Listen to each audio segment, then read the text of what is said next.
La violencia contra las mujeres, un factor constante en todas las sociedades, es un fenómeno más palpable en aquellas en las que se vive el conflicto armado.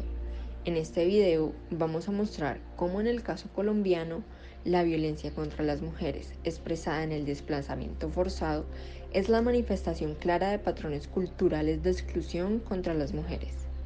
Si bien el primer impacto de la violencia derivada del conflicto armado es sobre la vida de los varones, ya que ellos en su mayoría empuñan las armas y hacen crecer la cifra de víctimas por asesinatos y muertes en combates, el desplazamiento interno forzado es una problemática que afecta de manera más severa a las mujeres.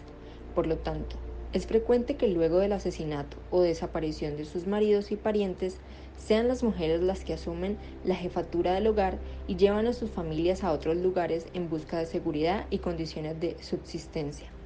Así que hay un cambio de roles que lleva a las mujeres a emprender la huida, dejando atrás sus pertenencias y círculo de familiares y amigos que podría prestarle ayuda. Cabe destacar que el desplazamiento forzado lo viven sobre todo mujeres de zonas rurales, quienes por sus condiciones de vida han tenido poca experiencia en contextos urbanos y menos aún en espacios públicos para hacer el respeto de sus derechos. Además, sufren el estigma del desplazamiento en el ámbito social, pues suelen ser rechazadas por razones étnicas y sexuales. De manera que muchas otras formas de violencia se siguen agudizando ya en la situación de desplazamiento. Y aunque las mujeres desplazadas llegan a las ciudades buscando protección y una vida mejor, se enfrentan con que su nivel de ingresos es precario, muchas veces por debajo de la línea de pobreza. Gracias a un estudio realizado por Profamilia y el gobierno de los Estados Unidos a través de su Agencia para el Desarrollo Social, en el año 2005 se mostró que las mujeres desplazadas y sus familias viven en condiciones de hacinamiento, insalubres y con muchos problemas de atención en salud y nutrición. Llegamos acá, no teníamos de dónde coger, no teníamos trabajo, yo tenía 8 hijos. Los primeros días fueron muy traumáticos. Para mí ser desplazada es un orgullo y es algo de mucha tristeza. Yo ya eso me recordaba mucho dolor. Me decían que cómo estaba por allá, que por qué me había venido. Yo dije no, porque mi marido es de acá y entonces yo vine a conocer acá y vine a vivir. Como ya bien muestran las cifras, el problema de las mujeres que enfrentan el desplazamiento es dramático. Sin embargo, es necesario formularse: ¿por qué son en general mujeres campesinas, indígenas y afrodescendientes las que padecen todas estas formas de violencia?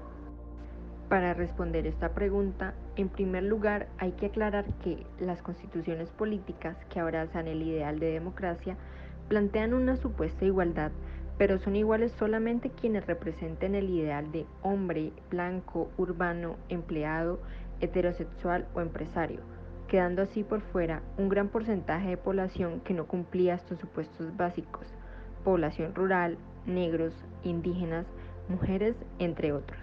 Por consiguiente, los grupos que representan el ideal puede que consideren que ciertos sectores tradicionalmente excluidos no tienen las condiciones naturales necesarias para gozar de todos los derechos humanos. Esto afecta en mayor grado a las mujeres, porque al conformar la mitad de la especie, conforman también la mitad de cualquier otro grupo discriminado.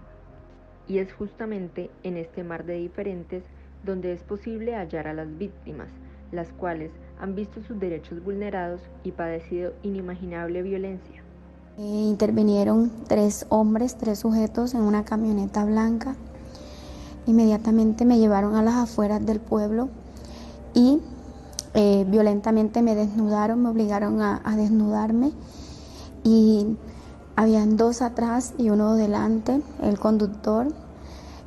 Se turnaron para agredirme, para violarme, uno primero y después el otro, y el que estaba conduciendo solo me decía groserías y se burlaba de mí.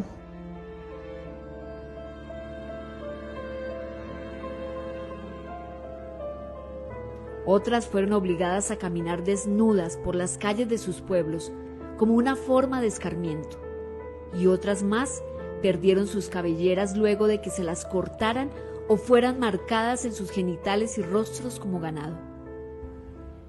En definitiva, se deben realizar redistribuciones y reconocimiento para combatir la injusticia económica e injusticia cultural respectivamente. Así, de una parte es necesaria la intervención humanitaria y la interposición de todos los recursos legales al alcance, pero de otra parte es necesario que se desarrollen estrategias de tipo político que transformen las bases mismas de esta injusticia y violencia. Como una respuesta en este sentido, es posible encontrar varias organizaciones de mujeres en situación de desplazamiento que luchan por la reivindicación de sus derechos y por la transformación de la sociedad. Sin embargo, en Colombia las mujeres han sido constante e históricamente violentadas, por el hecho de ser mujeres y para silenciar sus luchas. Un ejemplo de ello fue en Santa Marta. A Maritza Isabel Quirós, 2 hombres llegaron hasta su casa para arrebatarle la vida, con 2 disparos. Maritza fue víctima por desplazamiento armado, lo que la llevó a convertirse en una lideresa social que encabezó procesos de apoyo y asociación de víctimas. Más horas se dio a conocer el asesinato de Maritza Quirós, líder campesina que hacía parte de la mesa de víctimas del distrito de Santa Marta en el departamento del Magdalena. Con este asesinato ya son 5 los que han ocurrido durante el 2019. Desde entonces fueron asesinadas al menos 62 mujeres más, quienes con ellas luchaban por los derechos de sus comunidades y por generar cambios para mejorar sus entornos. A los riesgos y violencias ya mencionados hay que agregar que las lideresas están constantemente expuestas a violencias que se relacionan con sus cuerpos, la violencia sexual. Primera vez en Colombia se habla abiertamente de la violencia sexual perpetrada en el marco del conflicto armado. El por qué. Y nosotras las mujeres desde hace muchos años estamos diciendo que nuestro cuerpo no es fortín de guerra ni territorio de violencias. Esta tiene el propósito de atemorizar a las demás y hacer que callen o disminuyan el impacto de su labor de liderazgo. Y aunque la violencia sexual contra las mujeres y de lideresas es un constante factor de riesgo, la violencia contra el cuerpo no solo se manifiesta de esa manera.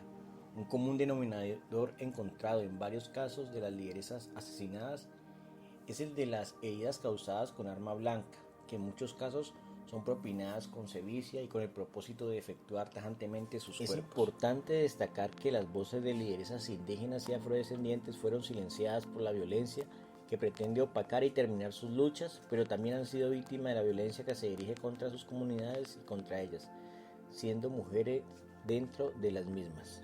En el caso de las lideresas indígenas, se comenta que los hombres indígenas no reconocen ni avalan que las mujeres hagan cosas adicionales a los ejercicios domésticos, pues están saliendo del rol de obediencia que se les ha impuesto dentro de las costumbres de la comunidad. Pongamos por caso el asesinato de Cristina Bautista, la cual tenía 42 años y fue gobernadora indígena del resguardo de Tacuelló, en el municipio de Toribio, Cauca. Tenía un título como trabajadora social de la Universidad del Valle y era amante del ejercicio organizativo y trabajó con ello por los derechos de las comunidades indígenas.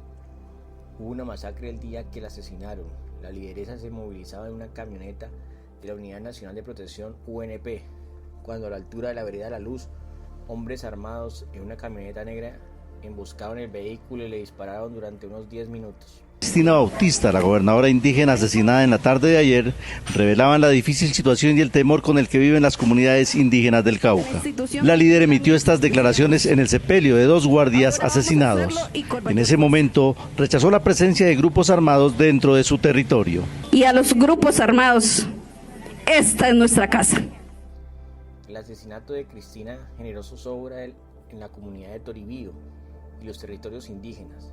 Las mujeres indígenas y las que participaban en procesos territoriales locales de construcción de paz disminuyeron su participación. Por no comprender ni reconocer las cosmovisiones de los pueblos originarios, la institucionalidad puede llegar a ser violenta con las mujeres indígenas. La mujer afro tampoco ha quedado al margen de la violencia contra lideresas y defensores de derechos humanos. Aparte de lidiar con las violencias basadas en género y contra sus liderazgos, deben luchar con el racismo estructural hacia las comunidades negras, así como lo hacen las indígenas. Aunque ante la violencia que se ha acrecentado contra ellas, las lideresas sociales y defensoras de derechos humanos han juntado sus pies para conformar un gran pie de lucha que ha resistido ante las amenazas, los hostigamientos, las persecuciones, la discriminación y la violencia basada en género. Y ante este panorama de tanta violencia que pareciera opacar la esperanza, la resiliencia ha salido a relucir dentro de las luchas de aquellas lideresas que con tanta templanza, carácter y perseverancia han logrado continuar con sus labores de liderazgo. En definitiva, el desplazamiento forzado como una forma de violencia especialmente cruel con las mujeres es el producto de largas trayectorias de exclusión y victimización. No es un asunto de atender a las víctimas y ya, es necesario cuestionar profundamente la sociedad y exigir espacios más democráticos y plurales que contribuyan a poner límite a la violencia y a construir las bases para la paz. Uno de los mayores retos que tienen las organizaciones de mujeres en situación de desplazamiento forzado es lograr mayores niveles de autonomía y empoderamiento como un factor esencial que permita lograr impactos de mayor alcance en la sociedad.